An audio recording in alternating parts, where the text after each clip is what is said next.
Hola amigas y amigos del portal del Villegas, bienvenidos a esta nueva edición sabatina que dedicamos a temas distintos a los habituales. Le pusimos Sábados Culturales por ponerle algún nombre. Si tuviera que ponerle un título al tema que voy a tratar ahora, por supuesto, muy superficialmente, muy brevemente, sería Historia de la Historia. Porque la historia, como emprendimiento intelectual humano, tiene también un principio, un desarrollo, tiene su propia historia. Y una de las cosas que hay que decir sobre eso es que esta historia, esta manera de ver el mundo que llamamos historia, es algo bastante reciente en el conjunto total de la historia humana, o sea, desde que existen los primeros hombres hasta el día de hoy, cientos de miles de años. Es muy reciente. No siempre hemos visto nuestro entorno físico y sobre todo social como lo vemos ahora. Para hoy, para el hombre de hoy, para la mujer de hoy también, resulta natural, un asunto que uno no se cuestiona, el ver, por así decirlo, históricamente la vida.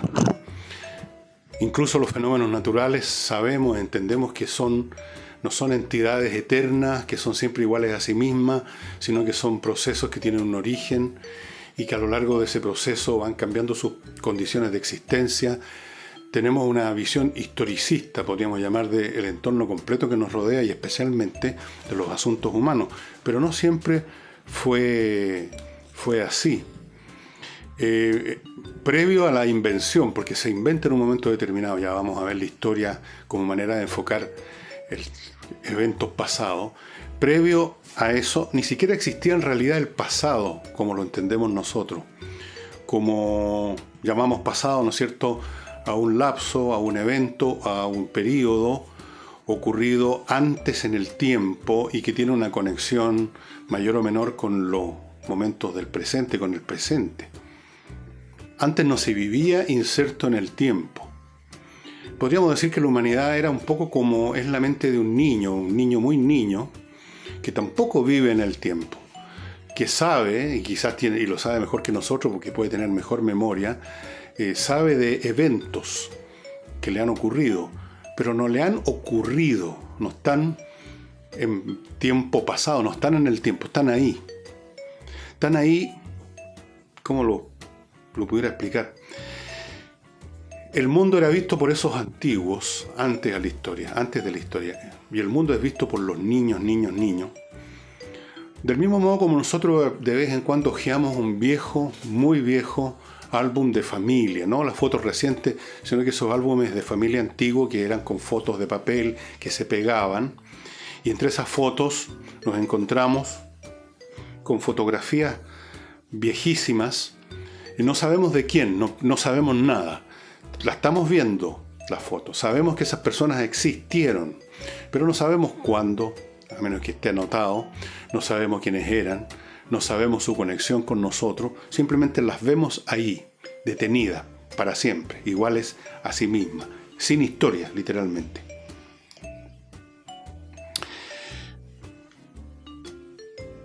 O a veces, y esto también tiene que ver con la manera como se veía el tiempo previo, pero estoy usando una expresión que no corresponde tiempo, podríamos decir que se iguala también a alguna de estas fotos que estamos viendo en el álbum, que tienen solo un par de cosas, quizás un nombre, quizás hay una historia asociada a esas fotos, una historia que nos ha contado un tío o abuelo, a quien se la contó su padre o su abuelo también.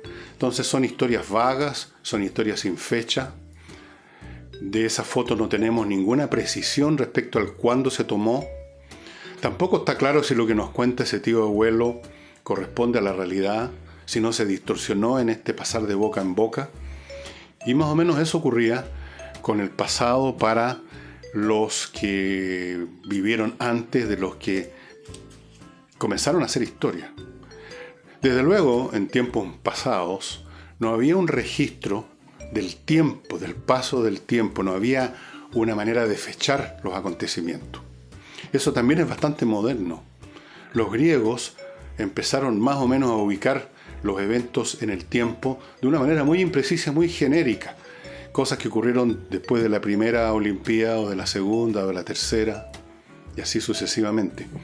En el caso de los romanos, por ejemplo, muchos eventos estaban fechados no por un año determinado, sino por quienes habían sido ese año cónsules. Entonces ya tenemos ahí una imprecisión enorme. En cuanto a lo que ocurrió en ese evento, del que hay una memoria difusa, y por qué ocurrió, tampoco hay precisión ninguna. Y de hecho,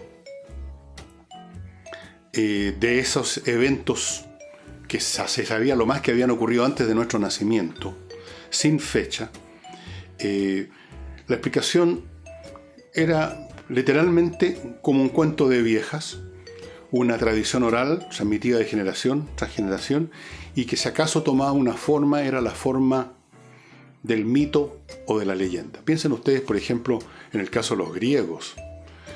Los griegos sabían que en algún momento, previo a su existencia, se había librado una guerra con Troya. ¿Pero qué sabían de esa guerra? Nada, sino lo que contaba Homero en su gran poema La Ilíada, basado en lo que habían estado cantando fragmentos de esa Ilíada por generaciones, los rapsodas que iban de corte en corte o de, qué sé yo, de lugar en lugar, ganándose la vida de esa manera. Y Homero toma todos estos fragmentos, los aglutina y forma la Ilíada, y eso es todo. Y si ustedes leen la Ilíada se van a dar cuenta que ahí no hay ninguna explicación como las que nosotros podemos esperar en la historia de las causas económicas, de la guerra, de qué hizo tal cosa, quién tomó la tal o cual plan o tomó la iniciativa en tal cosa, sino que ahí se mezclan de manera confusa hombres y dioses en estas batallas en los muros de Troya. Eso era la manera como nuestros antepasados más lejanos veían el pasado. O sea, no lo veían históricamente. No tenían un conocimiento de dónde venían. Pasaba un poco de tiempo y todo se difuminaba y se olvidaba, tal como ocurre en nuestras vidas privadas con nuestras propias existencias. ¿Cuántos de ustedes recuerdan o podrían escribir o contar detalladamente o siquiera con alguna cercanía lo que hicieron el año pasado? Tienen de ello algunos hitos, algunas generalizaciones. ¿Para qué hablamos si les preguntara yo qué es lo que hicieron en agosto del año 2000? ¿O qué hacían ustedes en febrero del año en que tenían ustedes 15 años? Van a tener que hacer deducciones, decir, bueno, debemos haber estado de vacaciones en tal parte donde solíamos ir. Y quizás puedan asociar a eso 2 o 3 imágenes sueltas. Eso es todo. Y de lo demás hay una reconstrucción cada vez más distorsionada. Así es pues, la historia es una ciencia, o si ustedes quieren, un emprendimiento, o una actividad, una labor intelectual más que ciencia, bastante nueva. Y tiene un padre, el padre de la historia, del cual tenemos muchos antecedentes, sabemos mucho de él. Se llama Heródoto, griego. Él escribió sus historias. La palabra historia en griego es una palabra griega que significa investigación. Lo escribió después de las guerras médicas, después que los griegos vencieron a los persas allá más o menos por el 480 a.C., las últimas batallas importantes, la batalla naval de Salamina, la batalla terrestre entre infanterías de Platea. Finalmente ya los persas no intentan más invadir Grecia, solo la invaden posteriormente con su diplomacia y con su dinero, que parece que son mucho más eficaces que las espadas y las lanzas. Y Heródoto se le llama el padre de la historia porque cuenta cosas, viajó mucho, viajó por Egipto, viajó por Medio Oriente, interrogó a mucha gente, hizo un cierto trabajo de investigación, por eso llamó historias a su obra. Y en ese sentido se separa abismalmente de los creadores de leyenda o de los rapsodas. Es un hombre que está contando lo que a él le parece que ocurrió por lo que le contó un sacerdote de cierto culto en Egipto, por lo que le contaron unos personajes acá y otros allá, pero de vez en cuando todavía emerge, aunque medio en serio, medio en broma, así como haciendo así, en Heródoto, alguna explicación que no es científica, tal como entendemos la ciencia hoy en día.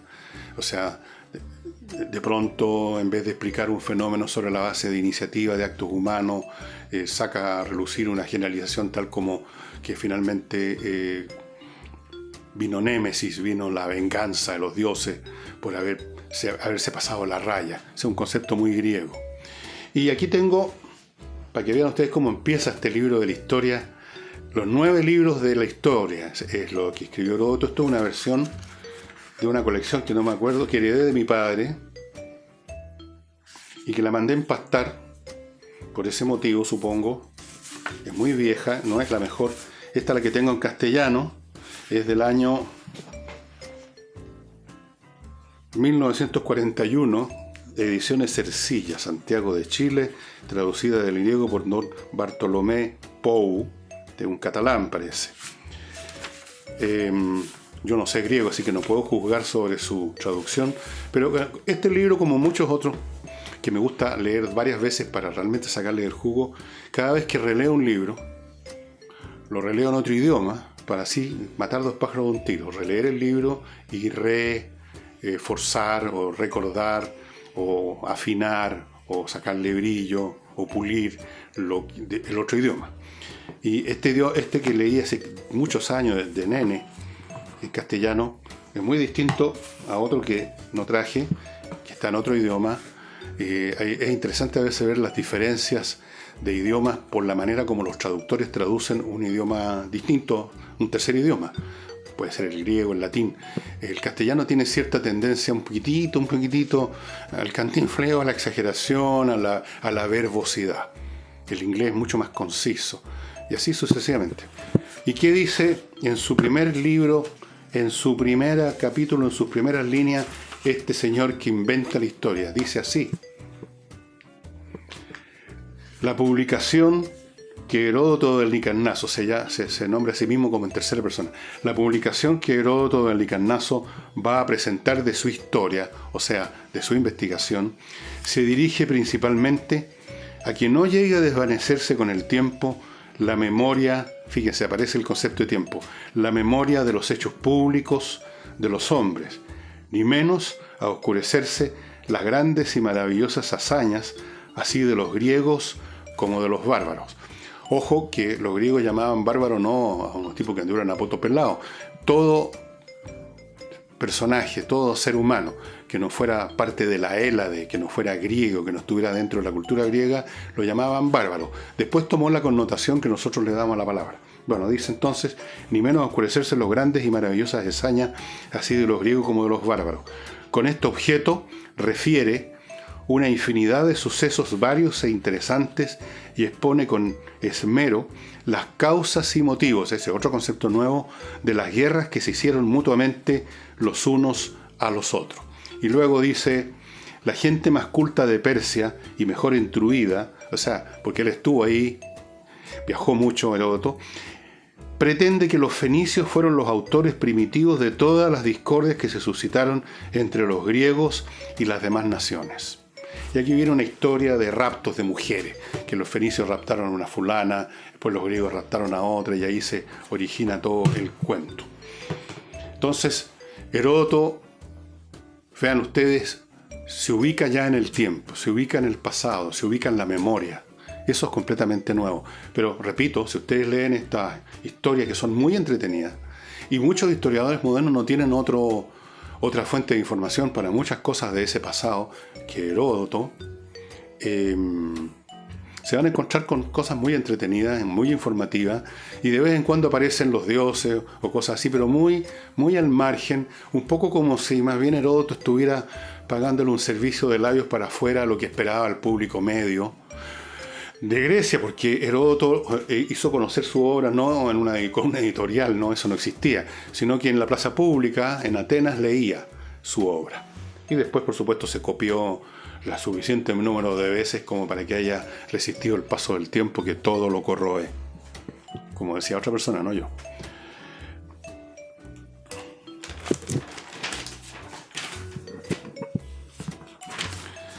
Ahora, si acaso Heródoto de algún modo le da el puntapié inicial a esta labor intelectual que es la historia, registrar lo que ocurrió, tratar de encontrar antecedentes y todo eso, y de lo cual pues vendrían otros historiadores que ya voy a mencionar. La historia, así como ninguna otra actividad humana, está libre de grandes caídas y retrocesos cuando caen las civilizaciones o los sistemas sociales que los sostienen. Porque las cosas funcionan sobre la base de que hay una sociedad donde distintas personas, al interactuar entre sí, se transmiten el conocimiento, generan nuevo conocimiento, lo guardan en determinados registros, ya sea papiros, libros, documentos, lo que sea, que a su vez están en determinadas instituciones, universidades, centros de estudio, que a su vez derivan y se sostienen y existen porque hay un financiamiento y así. Depende del sistema en su conjunto, la sociedad en su conjunto, que un conocimiento se mantenga. En la Edad Media, que es el periodo que así se ha llamado a lo que se vivió, al tipo de vida que se vivió en Europa después de la caída del Imperio Romano, cuando se establecieron los reinos germanos románicos, como se llaman todavía, creo, se volvió a olvidar la historia. Y los hombres de la Edad Media no tenían un concepto de la historia, no tenían un concepto del pasado. Tenían una vaga imagen, no digo recuerdo, una vaga imagen de que había habido, en algún momento, una cosa llamada Imperio Romano. Y eso era todo. No tenían esta sensación que tenemos los modernos de estar en un proceso, en la flecha del tiempo, avanzando sobre la base de lo que ha sucedido antes y sobre la base de lo que hacemos ahora y lo que planeamos para mañana. Se olvidó completamente la historia. Habían, por supuesto, crónicas, pero las crónicas no son historia, es otra cosa. Entonces, volvimos a perder el sentido de la historia como humanidad, por lo menos en Occidente. En algunas civilizaciones nunca ha existido el sentido de la historia como lo entendemos nosotros. Y no se pensó ya entonces el ayer y el hoy como relacionados con lazos causa-efecto, nada de eso. Pero volvamos al pasado. El primer historiador propiamente científico, llamando como tal a alguien que deja de lado toda explicación basada en los dioses, en la intervención de los espíritus, o simplemente haciendo mención de cosas tan generales como decir, bueno, se pasaron de la raya y tenía que por lo tanto haber una especie de retribución, la némesis, el pago de la factura. El hombre que intenta desentrañar el porqué y el cómo consultando a quienes tomaron decisiones es el gran historiador griego Tucídides. Este es el verdadero padre de la historia propiamente tal, creo yo, pero no le voy a quitar su título a Heródoto. ¿Quién soy yo? Tucídides escribió La Guerra del Peloponeso. Su campo histórico fue la Guerra del Peloponeso, la guerra que libraron Esparta y sus aliados contra Atenas y sus súbditos, más que aliados, entre el año, digamos que en buena parte del siglo V a.C. Tuvo varias etapas, pero más o menos la etapa más potente de la guerra va del 431 a.C. al 404 a.C. y termina con la derrota total de Atenas. Él participó al principio de esa guerra en una operación, era ateniense, no le fue bien, lo destituyeron y luego se dedicó a estudiar esta guerra, a seguirla, a entrevistar incluso a gente del otro lado, ¿no? A los espartanos. Y lo estuvo escribiendo todos esos años, no alcanzó a terminarla completamente, lo pilló la muerte. No alcanzó a llegar al año 404, me parece. Y es el primer historiador, entonces, como les digo, que relata con un estilo árido, seco y preciso el porqué de las cosas. Tucídides, bueno, también tengo varias ediciones de él por esta costumbre media loca que tengo, pero aquí les voy a mostrar una que es bastante antigua, de una colección maravillosa que ya no creo que no existe, obras maestras, unos libros muy bien hechos, tapadura, Historia de la Guerra del Peloponeso en 2 volúmenes. Esta lo debo haber leído cuando estaba saliendo o terminando en el colegio y me pareció súper entretenida. Tengo versiones en otros idiomas, pero esta versión de don Agustín Blanques, ex catedrático de la Universidad de Barcelona. Es muy buena. Aquí no hay la retórica cantinflera que suele haber en tanto, me temo, padres de la españoles. Bueno, es para, pues, ¿qué les digo? Para rizar el rizo, como dicen ellos mismos. Y es muy seco la prosa de Tucídides. Antes de empezar con la historia de la guerra, hace un recuento de lo que había sido la historia previa de Grecia, tratando, con esta casi total ausencia de documentos, de montar un cuento más o menos coherente. Naturalmente los historiadores modernos que cuentan con cosas que él no contaba, restos arqueológicos, otros documentos, tienen una historia bastante distinta, pero él lo intentó. Eso ya lo pone en el campo de la historia moderna. Este historiador, en alguna parte que no he podido, no me acordaba en qué parte está, hace un análisis de las causas de la guerra, que hasta el día de hoy, este análisis de causas se considera preciso. Él dice que más allá de los accidentes históricos, que las menudencias, que había una ciudad que estaba en guerra con otra, que pidió ayuda a Grecia, y Grecia estaba aliada con de más allá, toda esa maraña empírica de eventos particulares, él dice que en el fondo lo que llevó a la guerra entre Esparta y su coalición y Atenas y la suya fue el temor que sintieron los espartanos al ver crecer el poderío comercial y marítimo de Atenas, que había creado una especie de talasocracia, una especie de imperio marítimo que tiene un origen que algún día quizás lo cuente. Y entonces, en otra parte, mantengan ustedes en mente esto, el temor al otro que crezca demasiado. Él agregó otras dos causas. Dijo que básicamente hay tres causas para la guerra. Uno es la ambición de obtener algún beneficio material. Era, por ejemplo, la razón por la cual luchaban todo el tiempo las ciudades griegas, para quitarle parte o la totalidad del territorio agrícola al otro. O sea, había una razón bien concreta. Punto. La segunda razón era el honor, decía. Y parecerá esto muy vago, muy difuso, pero hasta el día de hoy se han visto conflictos militares que se han iniciado simplemente porque las partes, o por lo menos como una causa coadyuvante, o que ayuda, coadyuva, esa es la palabra. Véanse el caso ahora entre Estados Unidos e Irán.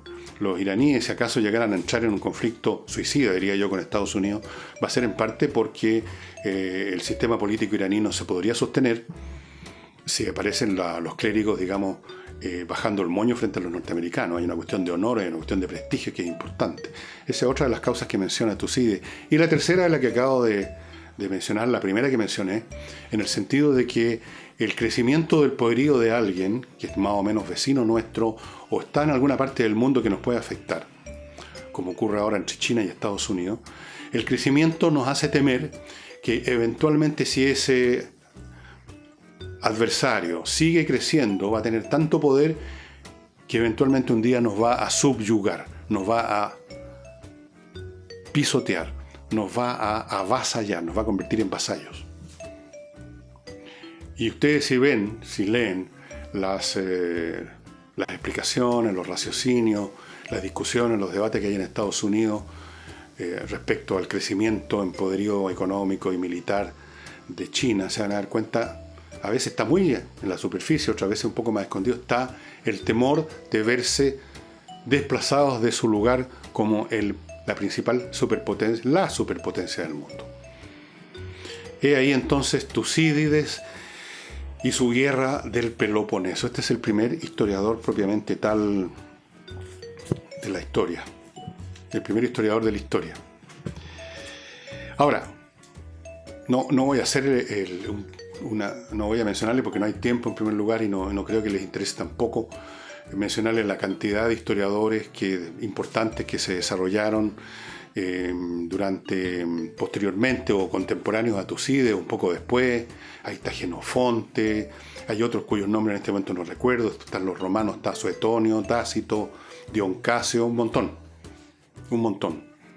Todos ellos ya inspirados en el deseo de entender lo que sucedió sobre la base de la mejor documentación disponible y con la idea de entender no solo ese pasado, el porqué de las cosas, sino que de entender el presente. Han habido miles de historiadores, como en todas las profesiones, y sus distintos trabajos, en el punto de vista teórico, de la manera de explicar las cosas, han oscilado entre dos polos totalmente opuestos.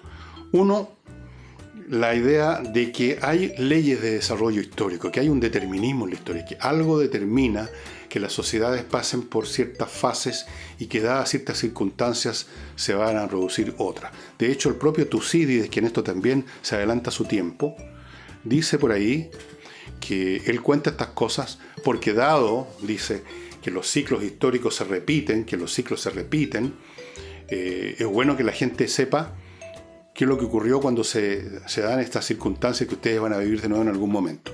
Ahí también subterráneamente está la idea de que la historia es un ciclo que se repite dando vueltas alrededor del mismo eje todo el tiempo.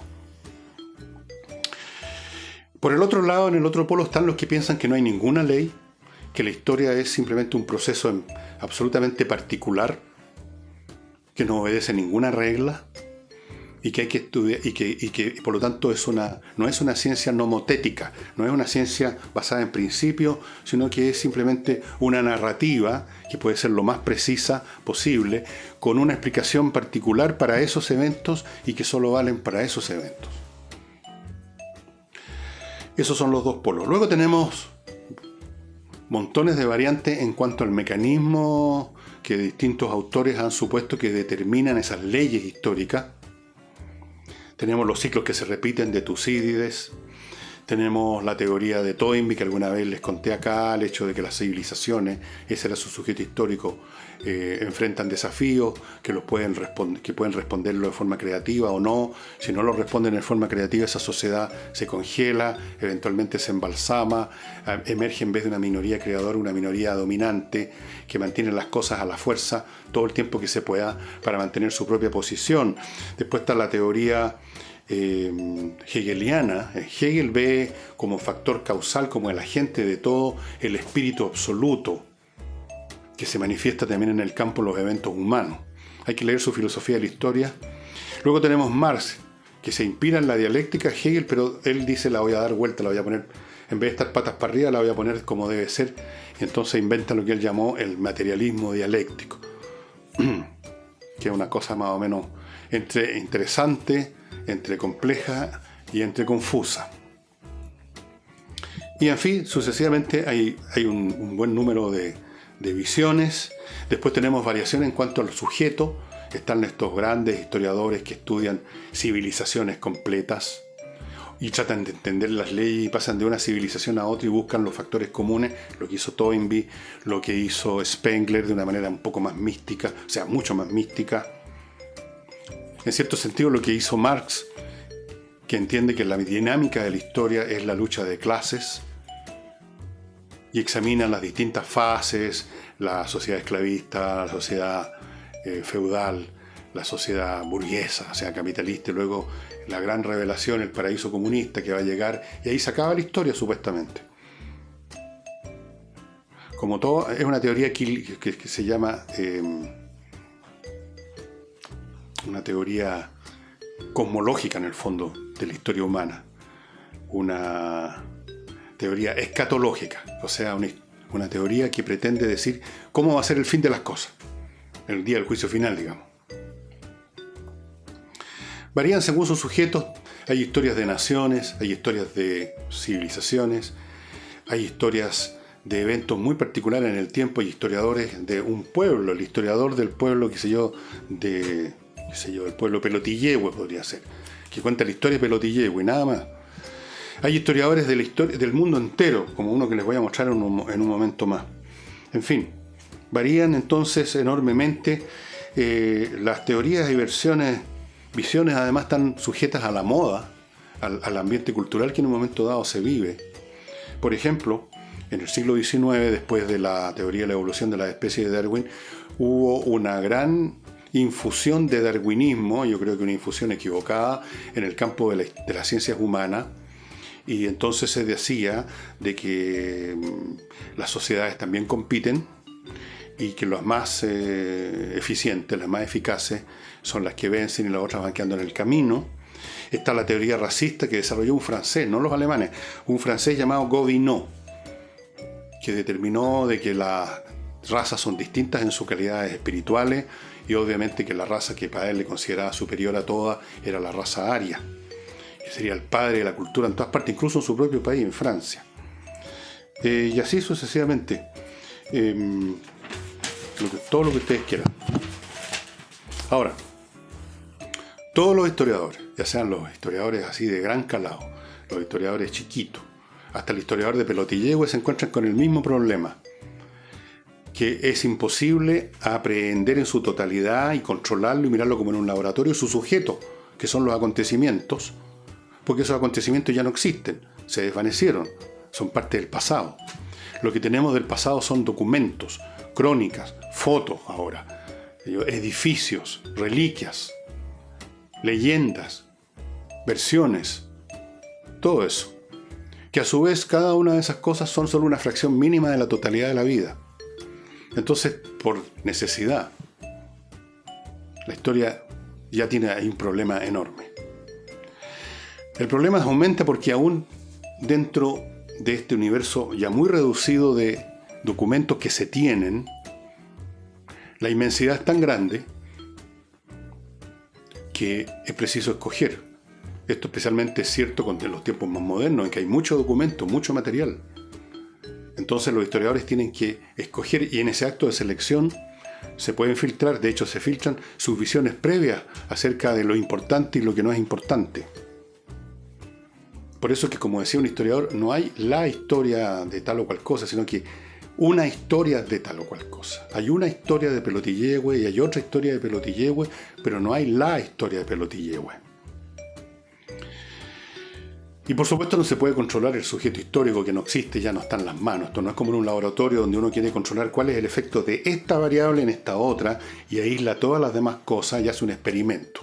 En historia no se puede hacer experimento, salvo que llamemos experimento, como algunos historiadores lo plantean, a los experimentos de la imaginación. Cuando uno dice que hubiera pasado, la historia alternativa, que hubiera pasado si al archiduque Ferdinand y a su señora Sofía, el imbécil de Gavrilo Princip, no los logra matar, falla, se equivoca, dispara mal, lo atrapan antes. Entonces, ¿habría habido Primera Guerra Mundial o no habría habido? ¿Se iba a producir igual o se iba a producir pero después y de otra forma y habría terminado distinto porque resulta que una pequeña diferencia en el principio, a medida que pasa el tiempo, se va agrandando? No sé yo. Ahora, yo les voy a mencionar ahora y voy a leerle unas pocas líneas iniciales de historiadores, de los muchos que tengo, pero que a su vez no son sino el uno en 1.000.000 de todo lo que se ha escrito, de todos los historiadores que hay. Algunos que me parecen importantes, interesantes, entretenidos, qué sé yo. Parto con, bueno, ya les mostré Tucídides y Heródoto. Parto con el tomo 1, o sea, el volumen 1, donde hay varios libros, de The History of the Decline and Fall of the Roman Empire, de Edward Gibbon, un historiador del siglo XVIII. Son 3 tomos y cada uno de esos tomos tiene, como ya se podrán ustedes imaginar, este tomo tiene 1081 páginas.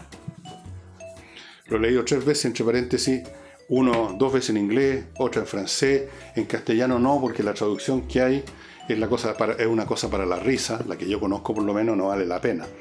¿Y cómo empieza esta tremenda obra que abarca no toda la historia de Roma, solo en detalle, digamos, desde la muerte de Marco Aurelio hasta la caída de Bizancio en 1453? O sea que él recorre más o menos, digamos así por aproximar, unos 1200 años de historia romana, y parte del siguiente modo. Aquí está el tremendo preludio de estos académicos lateros que no se cansan de darnos lata.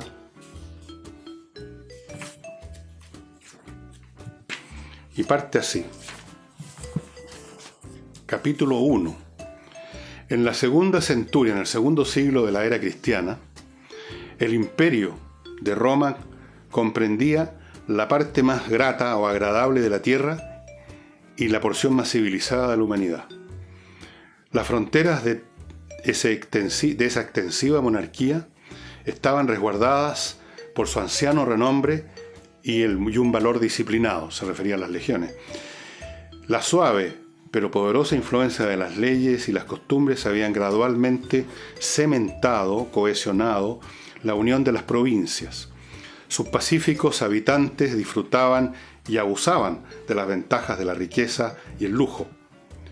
La imagen de una constitución libre era preservada con decente reverencia. El Senado romano parecía poseer la autoridad soberana y retornaba al emperador todos los poderes ejecutivos de gobierno. Durante un período feliz de más o menos 80 años, entre el año 98 después de Cristo y el 180 cuando muere Marco Aurelio, la administración pública fue guiada por la virtud y las habilidades de Nerva, Trajano, Adriano y los dos Antoninos, o sea, Antonino Pío y Marco Aurelio. Es el propósito de esta obra, en los dos próximos capítulos, describir las prósperas condiciones del imperio y después, desde la muerte de Marco Aurelio, deducir las más importantes circunstancias de su decadencia y caída. Una revolución que será para siempre recordada y es todavía sentida por las naciones de la tierra. Y ahí empieza una obra descomunal que hoy en día, desde el punto de vista científico propiamente tal, o sea, desde el punto de vista de los historiadores de hoy, está repleta de errores de hecho, porque este hombre escribió esto a mediados de la segunda mitad para adelante del siglo XVIII, no contó con todos los recursos de la ciencia histórica moderna, pero se le considera en cualquier caso un monumento literario porque el estilo de Gibbons, en el cual permanentemente hay una poderosa pero elegante hebra de ironía, es maravilloso. Es un monumento literario al inglés del siglo XVIII y yo diría al inglés de todos los tiempos. Y este hombre, fíjense, para escribir este tremendo libro, se leyó todo lo que había en su época sobre la antigüedad romana. O sea, leyó a todos los historiadores latinos y griegos. Y posiblemente también leyó, según ahora recuerdo, porque era un hombre acucioso, todo lo que escribieron historiadores de su época o anteriores, pero muy posteriores al Imperio Romano, para hacerse una idea más acabada. O sea, esta es una obra descomunal. Yo no les pido que la lean, porque francamente para eso hay que tener el grado de demencia como lector y como interesado en este tema que tengo yo y supongo que otras personas, pero mamarse estos 3 tomos en inglés y es una tarea. Ahora, yo lo he leído 3 veces porque ocurre que es muy entretenido. La narrativa es muy entretenida. Es básicamente narrativa. Aquí no hay un capítulo en que empiecen a haber grandes teorías, aunque hay un capítulo famoso, el capítulo 15 creo que es, donde se analiza las causas del éxito del cristianismo y es una obra no solamente llena de erudición, sino que de ironía, al punto que en una de las primeras ediciones de su obra, que fue muy exitosa desde el primer día, fue censurada. Si a uno ahora le interesa, ya se puso ambicioso, se puso delirante y quiere enterarse de toda la historia humana, hay una posibilidad de mamarse los 11 tomos, no 3, los 11 tomos que escribió Will Durant con su señora Ariel Durant. Anécdota. Will Durant era profesor de un colegio de niñas, era ya un tipo de unos, no sé, entre 25 y 30 años sería, y se enamoró perdidamente de una alumna de 14 años, Ida Kaufman, una judía rusa. Will Durant no era judío, era absolutamente de raigambre anglosajona, digamos, y eso podía haber quizás sido un problema para Ida Kaufman o para su familia, pero parece que fue tan poderosa la química que se produjo entre Will Durant y esta niña que no hubo caso y se casaron estando siendo ya Aida Kaufman de 15 años. Se casó a los 15 años con este viejón. Para que vean ustedes cómo era Will Durant, no le hacía asco, digamos, cuando le gustaba algo, lo hacía nada más. Y fue un matrimonio muy feliz y colaboraron en esta obra que les voy a mostrar de inmediato, al punto que en un momento dado, si ustedes ven aquí, este es el primer libro, nuestra herencia, nuestro legado oriental, digamos, sale el nombre de él solamente, Will Durant. Pero ya a partir del volumen, creo que el que trata de Voltaire, empieza a aparecer el nombre de ella, pero no como Aida Kaufman, sino que su nombre como mujer de Will Durant, Ariel. Se cambió el nombre, porque él le llamaba Ariel. Tenían una relación muy potente. Ariel Durant, entre los dos. Y Will Durant cayó enfermo, gravemente enfermo en 1980 y tanto, no recuerdo exactamente la fecha. Pongamos que 85 para no equivocarme mucho. Y su mujer, Ariel Durant, alguna vez Aida Kaufman, no pudo soportar que su marido probablemente iba a morir y dejó de comer y se suicidó de ese modo. Mientras tanto su marido, Will Durant, seguía en el hospital. Trataron de no contarle su hija Ethel y otros amigos, parientes, de la muerte de su idolatrada mujer, pero en algún momento se enteró, quizás en la televisión apareció la noticia, y él murió también. O sea, murieron separados por un par de semanas y están enterrados juntos. Una historia muy bonita. Y fuera de eso fue un historiador súper interesante. Él parte con el principio de las civilizaciones humanas y termina, me parece que con las guerras napoleónicas. No llegó hasta los tiempos contemporáneos. Podía haberlo escrito quizás, pero él y su señora decidieron en un momento dado que eso ya andaban por los 80. Will Durant murió a los 96 años y dijeron, esto es para mentes más frescas. Era un hombre muy agradable, además, un hombre que había escrito otros libros interesantes como Una historia de la filosofía, que fue un bestseller. Esto fue un bestseller. Los 11 tomos vendieron millones de ejemplares. No sé si los habrán leído, pero los vendieron. O sea, los compraron. ¿Y cómo empieza? ¿Cómo son las primeras líneas de esta obra que les iba a tomar toda la vida para terminarla? Empieza con un capítulo que se llama capítulo 1 de esta inmensa obra, las condiciones de la civilización, y dice: la civilización es el orden social que promueve la creación cultural.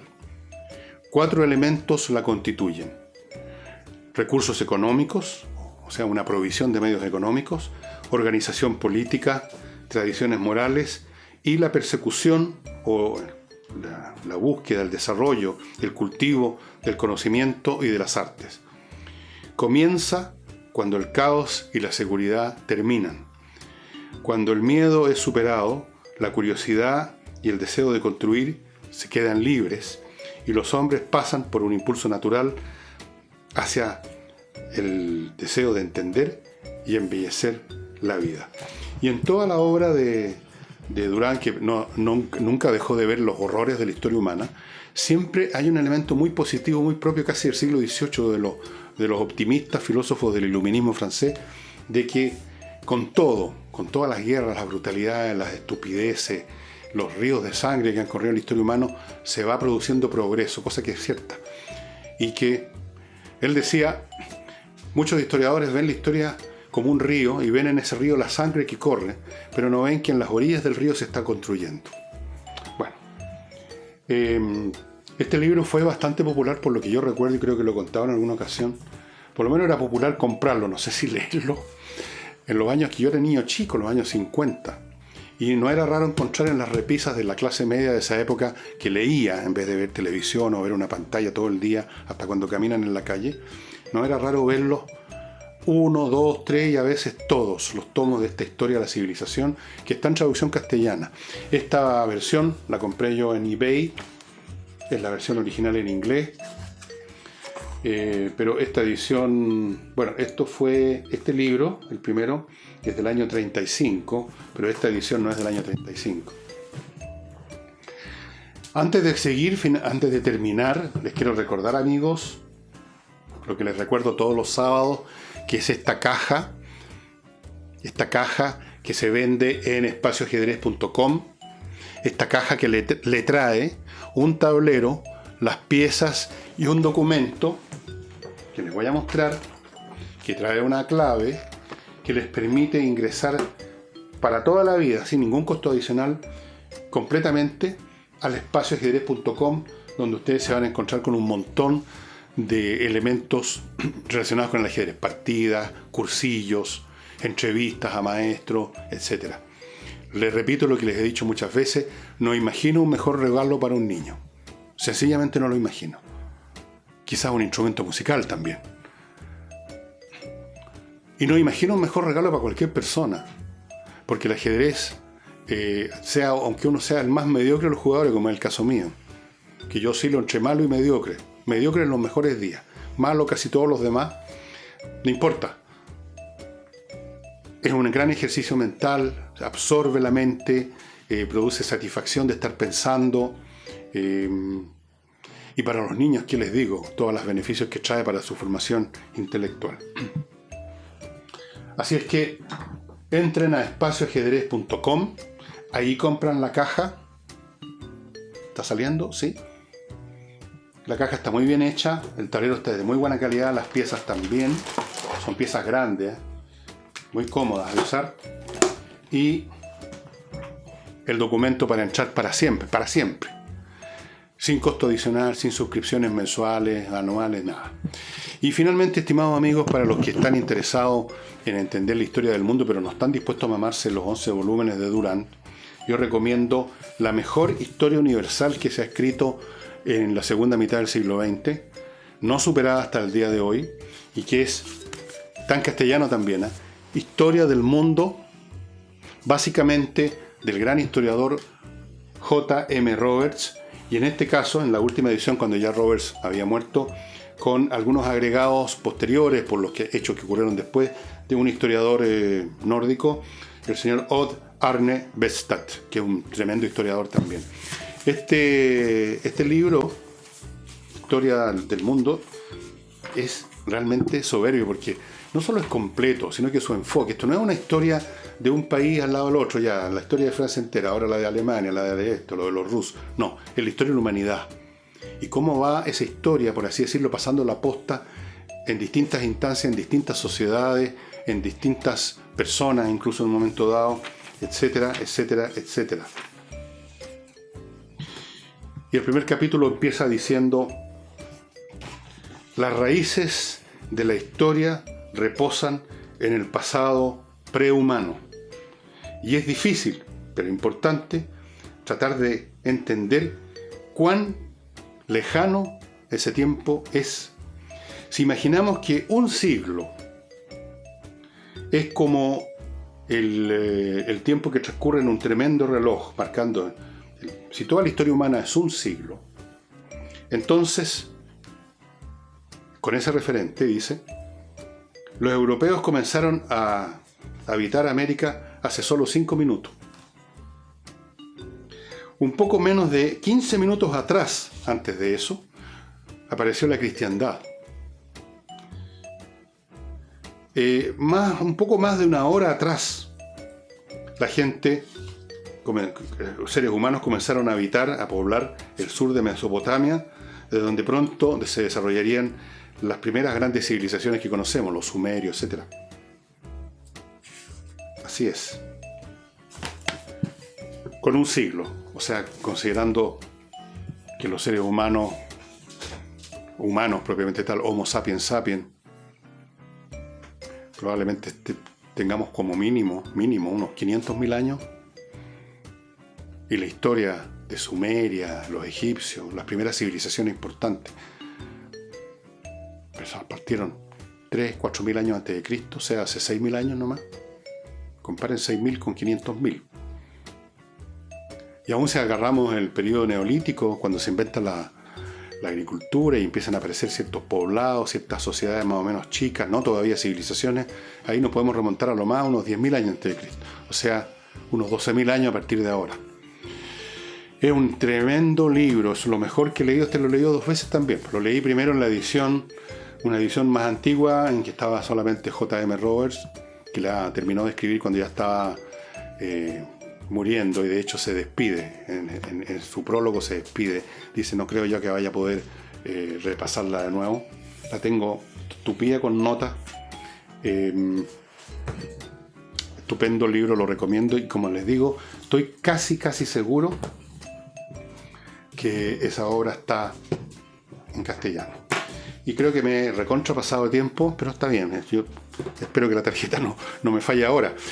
Muchas gracias por su atención, y espero que tengan un resto de fin de semana el mejor posible. Muchas gracias.